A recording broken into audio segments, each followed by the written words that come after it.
Hello, good morning, students. How are you? Hope everybody will fit and stay at home.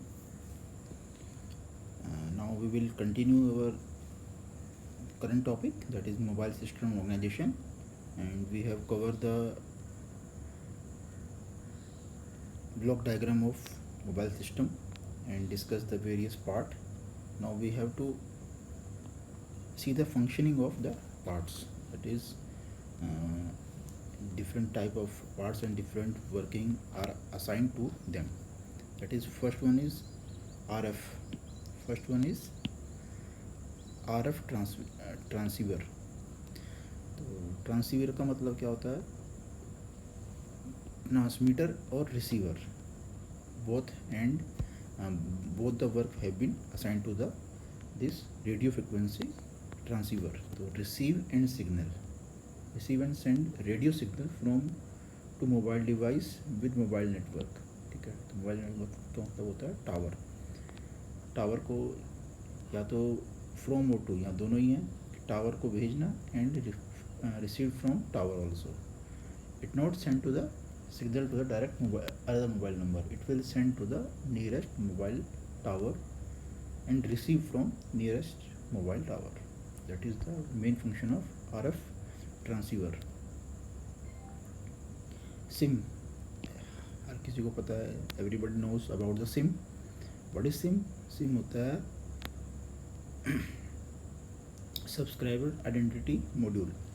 A subscriber identity module is an integrated circuit that stores the international mobile subscriber identity number (IMSI) number and its related key, which are used to identify and authenticate subscriber on mobile telephony device.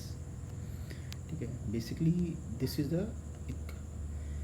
एक आपकी identity होती है कि who is owner of that mobile number.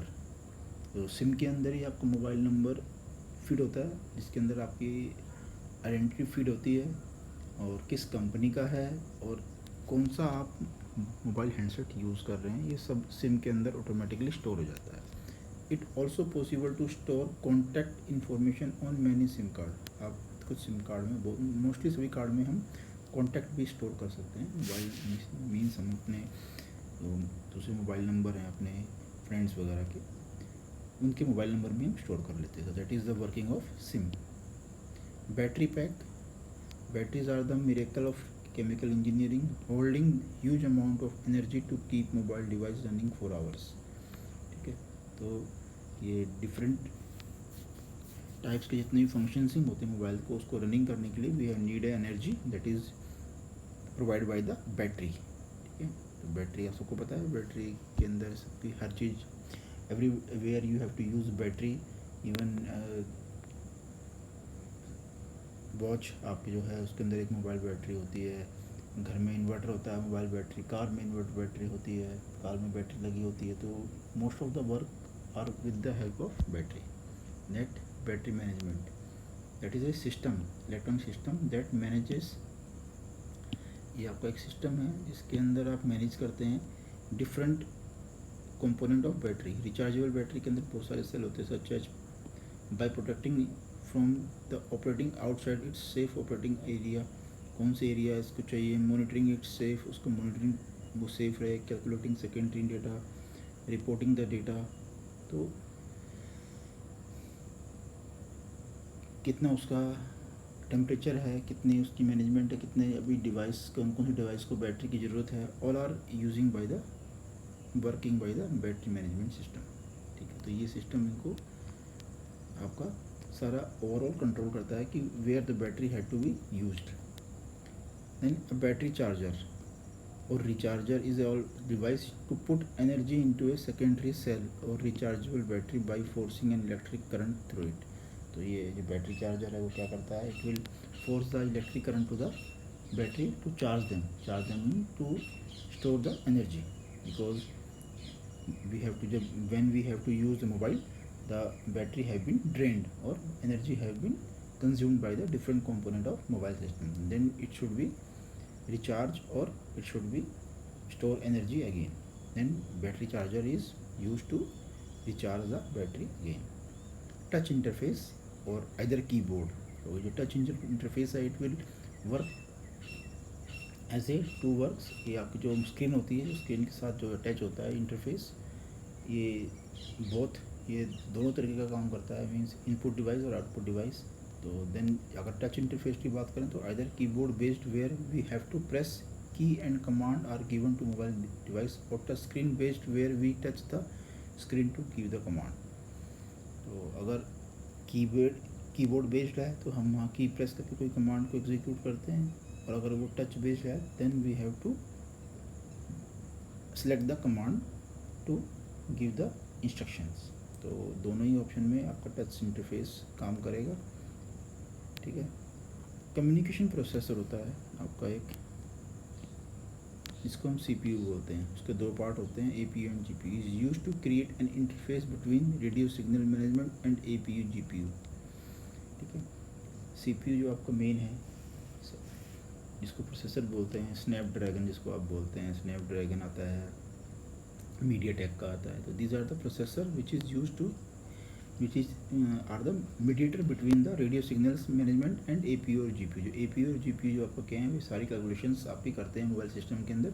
तो उनके बीच में mediator करता है, जो रेडियो सिग्नल्स आपके होते हैं या जो भी कम्युनिकेशन होता है, वो सारा का सारा कम्युनिकेशन प्रोसेसर ही करता है। एपीयू क्या होता है, माइक्रो प्रोसेसर। ये माइक्रो प्रोसेसर होता है एप्लीकेशन बेस्ड डेटा। जितने भी आपकी एप्लीकेशंस होती हैं वो सारी की सारी एपीयू के अंदर होती हैं। जैसे आपने व्हाट्सअप खोलना है, आपने कैलकुलेशन करनी है, आपने स्ट्रीमिंग करनी है, वो सारी एप्लीकेशंस हैं। GPU micro processor graphical data, और जो डेटा को जो डिस्प्ले होता है वो जीपीयू की फॉर्म, जीपीयू उसकी हेल्प करता है, उसको प्रोसेस करता है। आपको पिक्चर दिखानी है, फ़ोटो दिखानी है, आपके जितने भी इंटरफेस है, आपके जो ऑप्शंस हैं, आपकी जो ऐप हैं, वो सब जीपीयू के थ्रू होती है। गेम खेलते हैं वो सब जीपीयू के थ्रू आपका होता है, बट उसके अंदर जो प्रोसेसिंग होती है वो एपीयू करता है। देन कोडेक, ये short for coder decoder, device use to encode audio और वीडियो। जितना आपका ऑडियो और वीडियो डेटा होता है वो सारा कोडेक के अंदर होता है। मीन्स आप माइक और स्पीकर को यूज़ करते हैं with the help of codec,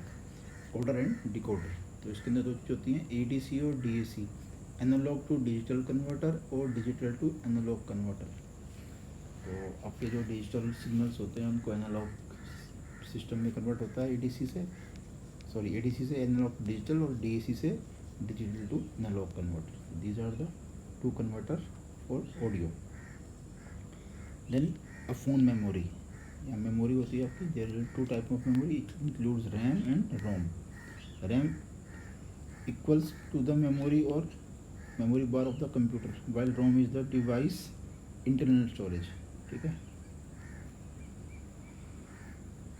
तो रैम कौन सी होती है, जो आप प्रोसेसिंग के लिए यूज होती है, that is use to process the application. जितनी भी एप्लीकेशन होती हैं आपका, अगर आपको कुछ ओपन करना है तो it will the all the instructions and resources together combined into RAM, then it will be processed by the CPU, APU or GPU, and then after the processing it will store into the internal storage, that is ROM, ठीक है। तो ROM के अंदर आपका जो operating system है, जो आपका एंड्रॉयड है या iOS है या और कोई ऑपरेटिंग सिस्टम है, वो ROM के अंदर स्टोर होता है। और उसके अलावा भी आपके पास एक एक्स्ट्रा स्पेस दिया जाता है equal to the hard disk of the computer, ठीक है। इंटरनल स्टोरेज और हार्ड डिस्क जो आपके कंप्यूटर की होती है ऑल आर रोम के अंदर आते हैं। The bigger the RAM the more software the phone run smoothly, while the bigger the Rome the more platform data it can store. अगर आपकी रैम ज़्यादा है तो you can run the application smoothly, आप उसको अच्छे से स्मूथली रन कर पाएंगे और ज़्यादा एप्लीकेशन रन कर पाएंगे। और अगर आपकी रोम ज़्यादा है तो आप डेटा जितना आप ऐप ज़्यादा स्टोर कर पाएंगे और डेटा भी ज़्यादा स्टोर कर पाएंगे। Then camera unit, different components to take picture like lens, image, signal processor. तो कैमरा यूनिट के अंदर आपके पास कैमरा होता है जो पिक्चर जो सेंस करता है आपकी लेंस के थ्रू, आपके जितनी बाहर की जो भी इन्वायरमेंट है वो सब उसको कैप्चर करता है as a image, and then उसकी प्रोसेस करके सिग्नल करके then will store into the memory, that is the work of camera unit. Then external storage, in some cases mostly Android and Windows OS phone support an external micro SD card. तो इसको हम expendable memory बोलते हैं। आपके phone में अगर आपके पास memory short जाती है, जो इंटरनल मेमोरी है आपकी, then you have to use the SD card to expand your memory. तो that is external storage component आपके हर फ़ोन में लगा होता है. कुछ फ़ोन से आईफोन है वो आपको ऐसी फैसिलिटी नहीं देते हैं, एंड कुछ और फ़ोन भी होते थे जो पहले आते थे जो इंटरनल मेमोरी को सपोर्ट नहीं करते हैं. तो नाउ मोस्टली जितने एंड्रॉयड फ़ोन हैं they are support the external memory storage. ठीक है, this is the last topic of your basic computer organisation, and you have to prepare the notes of all the topic and prepare the questions on your own and write the answer. And it should be, all the notes should be on your notebook, that is A4 type notebook register. You have to prepare and complete all the notes. I will ask in 1 or 2 days to scan your all the work and send it to the classroom. Be prepared, and maybe some short test after the complete of one more chapter or some new topics. If any problem, then comment to me or call to me. Thank you. Have a nice day.